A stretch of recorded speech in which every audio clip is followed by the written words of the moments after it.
Hello my dear students, welcome to my another online class. This is Mohammad Sharif Hossain, assistant teacher in English, Sholai Student College. Today I am here to discuss about transformation of sentences part 2. আর তোমরা ইতিমধ্যে জেনেছো যে transformation of sentence কাকে বলে? অর্থের পরিবর্তন না করে grammar বা স্ট্রাকচারের পরিবর্তনের মাধ্যমে এক বাক্য থেকে আরেক বাক্যে রূপান্তর করার নামই হলো ট্রান্সফরমেশন অফ সেন্টেন্স। যেমন আমি বললাম করিম ইজ এ টল বয়, করিম লম্বা ছেলে।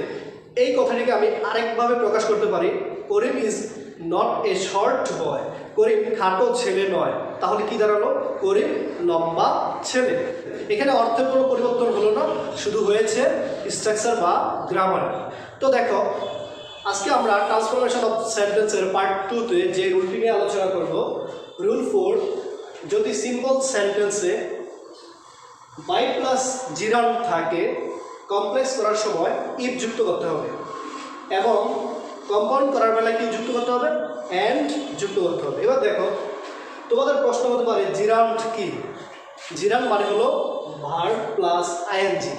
জিরান্ড এবং পার্টিসিপলের মধ্যে পার্থক্য রয়েছে। জিরান্ড কি?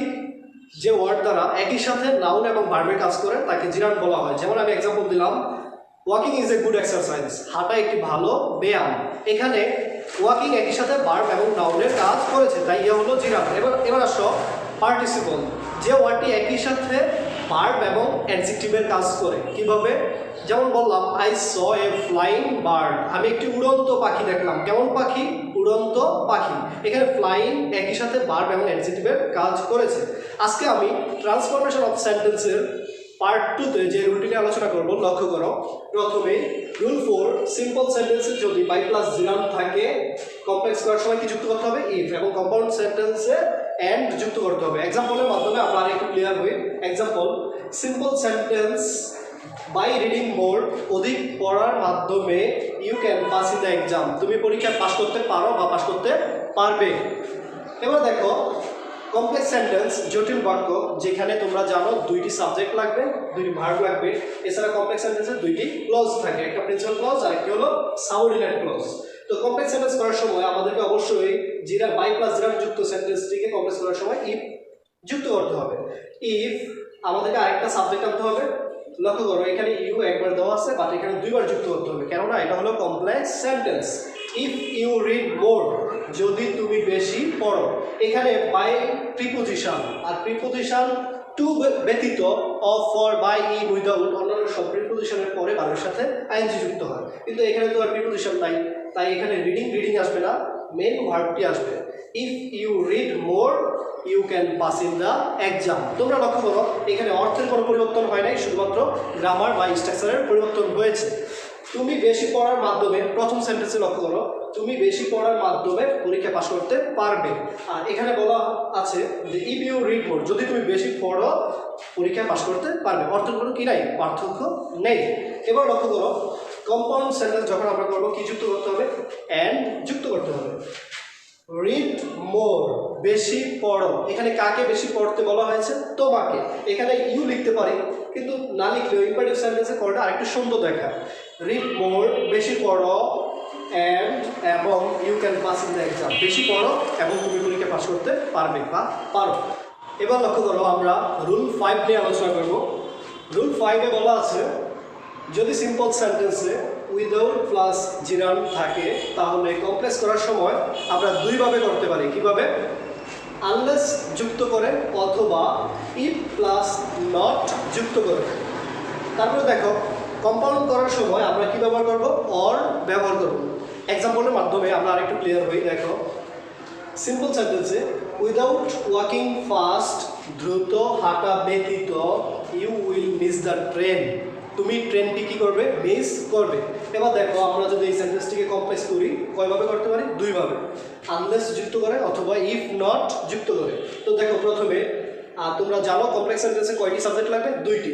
আনলেস ইউ ওয়াক ফাস্ট, যদি তুমি দ্রুত না হাঁটো, অথবা if you do not walk fast. আর তোমরা জানো ইফের পরে নট যুক্ত করে দেওয়া হতে পারে না, তার মানে ইফের পরে যে সাবজেক্টটি আসবে তার সাথে টেন্স এবং পার্সন অনুযায়ী হয় ডু নট, আর না হয় ডাজ নট, আর না হয় ডিড নট ব্যবহৃত হবে। তো এখানে যেহেতু প্রথম ক্লজটি প্রেজেন্ট টেন্সে আছে, প্রেজেন্ট ইনডিফিনিট টেন্সে আছে, তাই এখানে ডু নট অথবা ডাজ নট ব্যবহৃত হবে। কিন্তু ইউর সাথে ডাজ নট হয় না, ইউর সাথে ডু নট ব্যবহৃত হয়। তাহলে কি হবে? If you do not walk fast, যদি তুমি দ্রুত না হাঁটো, ঠিক আগেরটার অর্থ সেম একই দাঁড়ায়। আনলেস ইউ ওয়াক ফাস্ট, যদি না তুমি দ্রুত হাঁটো তাহলে কি হবে? You will miss the train, তুমি ট্রেনটি মিস করবে। এখানে দুইটি ক্লজ আছে এবং দুইটা সাবজেক্ট রয়েছে। তো আশা করি তোমরা কমপ্লেক্স সেন্টেন্স বুঝতে সক্ষম হয়েছে। এবার দেখো কম্পাউন্ড সেন্টেন্স আমরা কি যুক্ত করব? অর যুক্ত করব। ওয়াক ফাস্ট লিখতে পারতাম ইউ ওয়াক ফাস্ট, এখানে ইউটা না লিখে যদি আমরা ইম্পারেটিভ সেন্টেন্সে করি তাহলে সেন্টেন্সটা আরেকটু গর্জিয়াস দেখায়, সুন্দর দেখায়। ওয়াক ফাস্ট দ্রুত হাঁটো, এখানে তোমাকে ইন্ডিকেট করছে, তাই ইউটা না লিখলে চলবে। ওয়াক ফাস্ট দ্রুত হাঁটো, অর নতুবা you will miss the train, তুমি ট্রেনটি মিস করবে। তো লক্ষ্য করো, আমরা এখন রুল 6 নিয়ে আলোচনা করব। রুল 6-এ বলা আছে সিম্পল সেন্টেন্সে যদি প্রেজেন্ট পার্টিসিপল থাকে, প্রেজেন্ট পার্টিসিপল মানে হলো মূল ভার্বের সাথে আইএনজি। কমপ্লেক্স করার সময় হয় যুক্ত করতে হবে এবং কম্পাউন্ড করার বেলায় এন্ড যুক্ত করতে হবে। দেখো এক্সাম্পলের মাধ্যমে আমরা আরেকটু স্পষ্ট হই। গোয়িং টু মার্কেট, বাজারে গিয়ে, আই স মাই ফ্রেন্ড, আমি আমার বন্ধুকে দেখলাম। তো দেখো প্রেজেন্ট পার্টিসিপল মূল ভার্বের সাথে আইএনজি। তো যদি আমরা কমপ্লেক্স করতে যাই অবশ্যই হোয়েন যুক্ত করতে হবে। তো হোয়েন, আর যেহেতু কমপ্লেক্স সেন্টেন্স দুইটি সাবজেক্ট লাগবে, এই সেন্টেন্সের সাবজেক্ট হলো আই, তো আইকে আমরা এখানে দুইবার ব্যবহার করব। When I went to market, এখানে গো ওয়েন্ট হয়ে যাবে। কেন? কারণ হলো পরবর্তী ক্লোজে তোমরা লক্ষ্য করছো যে সিম্পল সেন্টেন্সে যে ভার্বটি রয়েছে স, সি, স, সিন, এখানে স ভার্বটি হলো ভার্বের ফার্স্ট ফর্ম বা ভার্ব টু। সেজন্য আমরা কমপ্লেক্স করার সময় গো ভার্বটিকে ভার্ব টুতে পরিণত করতে হবে। গো ওয়েন্ট গম, তাই এখানে ওয়েন্ট ব্যবহার করতে হবে। When I went to market, যখন আমি বাজারে গেলাম, আই স মাই ফ্রেন্ড, আমি আমার বন্ধুকে দেখলাম। এবার আসলে আমরা কম্পাউন্ড সেন্টেন্স করব, যৌগিক বাক্য যেখানে দুইটি প্রিন্সিপাল ক্লজ থাকবে। আর এই রুলের মাধ্যমে আমরা কম্পাউন্ড করার সময় কী ব্যবহার করতে হবে? অ্যান্ড ব্যবহার করতে হবে। আই ওয়েন্ট টু মার্কেট, আমি বাজারে গেলাম, and I saw my friend, আমি আমার বন্ধুকে দেখলাম। যেহেতু এখানে অ্যান্ডের পরে আমরা আই না লিখলেও চলবে, যদি কম্পাউন্ড সেন্টেন্সের দুইটি সাবজেক্ট এক হয় পরবর্তী সাবজেক্টে না লিখলেও চলে। তো মাই ডিয়ার স্টুডেন্টস, লক্ষ্য করো আমি এখন রুল 7 নিয়ে আলোচনা করব।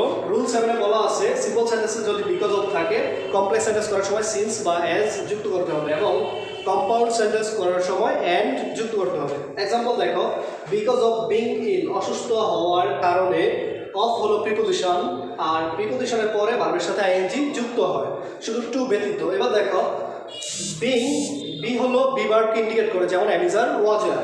তো অফ থাকাতে তারপরে ভার্বের পরে আইএনজি যুক্ত হবে। বিকজ অফ বিং ইল, অসুস্থ হওয়ার কারণে, অথবা এই কথাটিকে আমরা অন্যভাবে প্রকাশ করতে পারি, বিকজ অফ মাই ইলনেস, আমার অসুস্থতার কারণে, I could not join the party, আমি পার্টিতে যোগদান করতে পারিনি বা পারলাম না। তো দেখো আমরা যখন এই সেন্টেন্সটিকে কমপ্লেক্স সেন্টেন্স বা জটিল বাক্যে রূপান্তর করব তখন কি হবে? সিন্স বা অ্যাজ যুক্ত করতে হবে। সিন্স বা অ্যাজের অর্থ হলো যেহেতু, আর কমপ্লেক্স সেন্টেন্সে দুইটি সাবজেক্ট দুটি ভার্ব লাগবে। তো দেখো সিন্স আই ওয়াজ ইল, যেহেতু আমি অসুস্থ ছিলাম, ওয়াজটা আসলে থেকে যেহেতু দুটি ভার্ব লাগবে। আর পরবর্তী অংশটিকে লক্ষ্য করো, I could not join the party, এখানে কুড নট পাস্ট টেন্সকে ইন্ডিকেট করে, তাই এখানে অ্যামিজার আসবে না, এখানে আসবে ওয়াজ অথবা ওয়ার বি ভার্ব হিসেবে। তো যেহেতু আমি অসুস্থ ছিলাম, I could not join the party, আমি পার্টিতে যোগদান করতে পারলাম না। এবার দেখো কম্পাউন্ড সেন্টেন্স বা যৌগিক বাক্য যখন আমরা রূপান্তর করবো কি ব্যবহার করতে হবে? অ্যান্ড ব্যবহার করতে হবে। তো দেখো আই ওয়াজ ইল, আমি অসুস্থ ছিলাম, and I could not join the party, আমি পার্টিতে যোগদান করতে পারলাম না। যেহেতু দুইটি সাবজেক্ট এক, তাই অ্যান্ডের পরে আই না লিখলেও চলবে। I was ill and could not join the party. So my dear students, thank you very much for watching my today's lectures. You are requested to watch my next videos. Thank you very much. Allah Hafiz.